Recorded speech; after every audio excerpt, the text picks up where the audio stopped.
Confidence of this team has to be much higher than it was a week ago. How much of a difference does that make, especially playing an opponent like you're going to see this afternoon? I don't know if it's much higher, but it certainly helps. As we review our games with the players, we look at the stats, and there was a lot of good things that we've done, but the last game we were able to connect the dots for a longer period of time, so that gave us a big win. The wins will reinforce what you're doing. Like the end result will reinforce what you're doing, and it gives you that sense of, okay, we're okay, we're doing the right things here. And when we do it, there's some results, because we didn't get the results. So in that sense, yes, the confidence level is higher because we believe now, after 2 games, 2 wins, that it works. But the vibe is really good. Like yesterday at practice here, they went for dinner the night before, the whole team. The vibe is really good. Elvis was obviously very good, but how much of that effort we saw the other night was just everybody playing connected? Yeah, we were. Our tracking, our reloads, blocking shots, protecting the middle of the ice. And that led to counterattacks. And we were faster, we were closer to the pucks, on loose pucks, on transition. So the one thing about New Jersey, the New Jersey Devils, is their transition game is so good. And they're really fast. And we all remember what happened the 2 games against them last year. And we got burned on their transition game. So we took a lot of pride in killing their offense, but we had to do it right. And by doing that, we were connected. We were connected defensively, and that created our chances in the offensive zone. That's a team, New Jersey, that you mentioned.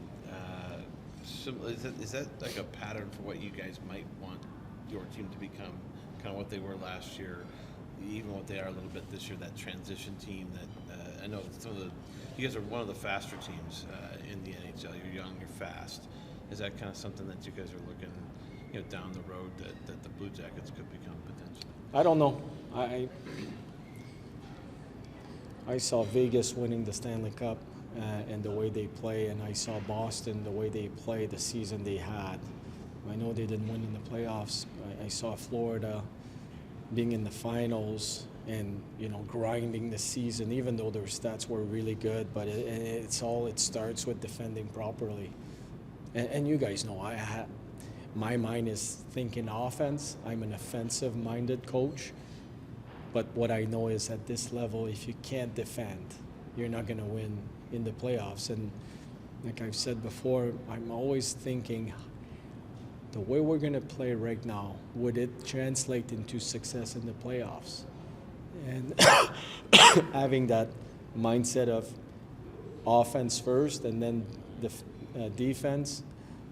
And I'm not saying Jersey is thinking that way. I'm just thinking that mindset of going offensively, and then high risk, high reward. I'm not sure that's the right recipe. I think our speed, we can use it to defend so we can kill plays and get the puck back, and then the skills will take over. But I'm not sure the style of play is exactly what that's not my vision, no. We've been playing a lot of hockey in a little short amount of time. Yeah. Again, this is like 3 and 4 here, and I think it's 5 and 8 when you whatever. Usually that means your backup goalie's going to get in there, but when I'm looking at scratches and you guys are relatively healthy, got a few guys out, does that mean those guys might potentially get a chance, at certain points, just from the fact that you're playing so much hockey? Yeah, possible. Back to back, we'll see how it goes tonight, but it's. We have Texier back, so and we want him in the lineup. He's good to go, so we'll have to make a decision tonight. Olivier will take warm up. Not sure he's going to play, but it's hard to make those changes when you're. We were waiting. I know we've made a lot of changes on with the lines and the combinations, but we're observing, evaluating, and trying to see what works. And now we had some success.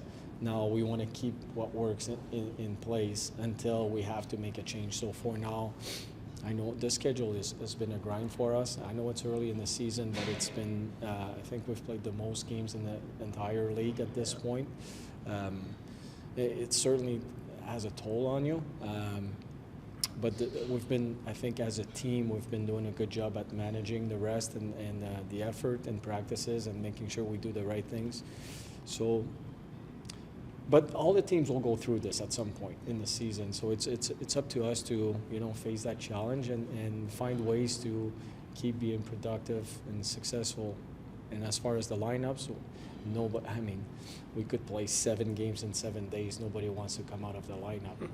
They never do. So it's going to be up to us to manage that part. If it's not injury related with Olivier, how would that be a difficult choice to pull him out? Very much, because he's played pretty well. Yeah, this one, and we had a few so far this season, but it's a league rule. We have to play only 20, and Ollie, big blocks, presence, did his job, and the last couple of games doesn't deserve it.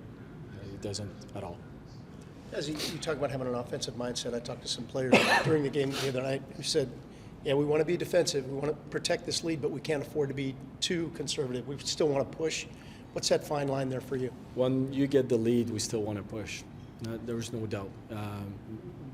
But in a smart way, you don't want to open up because the other team will try to open up. So you want to have enough patience and enough poise defensively to contain the push and then take advantage of your chances. Well, I think the last game, we've done a good job at that, but then when we got the puck back, we didn't have the poise to make those plays. So they were pushing, their D were jumping, they were really aggressive, even on their forecheck, they switched gear there, but we didn't take advantage of it. We defended well, but we were a little bit too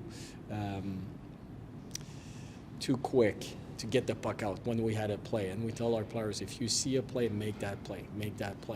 So we'll get there, but it was a good learning curve. And then at the end of the day, we defended right, we won the game, but I think we can do a better job at when we have the lead to still make plays and have that confidence to make plays and push the pace offensively. Voronkov continues to be a difference maker for you every time he's on the ice. How's his transition coming along as he moves through the NHL here early on? Well, he's playing with Fantilli and Laine right now. And those two, there's some chemistry for sure. And sometimes they go out of script offensively, and that's okay. But what's fascinating is Voronkov, he will read that and he will reroute himself, readjust his position depending on the other two.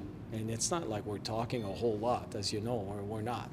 But his offensive mind and defensive mind is really, his hockey IQ is really high.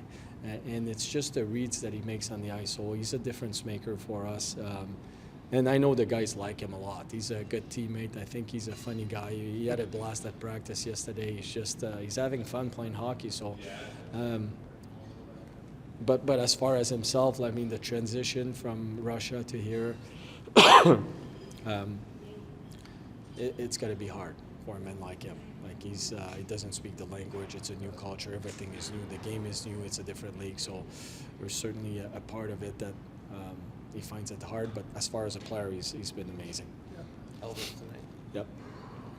I wanted to ask you about Kent Johnson in terms of, I know we went down there, was the confidence and get it all that stuff back. He's playing a lot of center, obviously. He's first line center down there. Yep. Was that the intention for him to play center, or is that just kind of like a thing where, that could just be a nice bonus if he learns and really kind of masters that position? Well, it was part of it, of the development plan for him. You don't learn, especially at a young age like this, to play a new position. In Patrick's case, it was different. He's an older veteran player. But for a young player, you don't learn in the NHL. You're going to get burned, and then that's when the confidence goes down. The master plan, the main plan, I should say, was we want him to touch the puck. We want him to have fun. We want him to obviously produce, but have that confidence to make plays. And I have the confidence to touch the puck. I have the confidence to play well defensively. The big one for us is that keep growing and get stronger in the gym so you can win those one-on-one battles, because at the NHL level, you can make plays, but it's all about the one-on-ones. And you look at the playoff teams, that's what they're good at, the one-on-one. So we want to build him up as far as his skills and not losing that confidence, but also his physical strength to be that kind of player. So can he play center for us in the future? Everything's open. Like, he's so talented, and we have we have a vision about him that we know he's going to be a real good player for us. But right now, he's having fun. He's playing hockey. He's a rink rat. He's touching the puck. He's playing top minutes. He's producing. This is perfect. That's what we wanted to happen. And hats off to him. He took it and he said, I'm going to take advantage of that situation. I know it's two different leagues. I had some guys in the minors in the past that could produce at this level, the American League level, and that wasn't never translated to the NHL. But we know he's going to produce at the NHL level. So right now it's just the story is really good. He's going to be back with the Blue Jackets. But right now, what he's doing and how we're moving on with that plan, it's just perfect.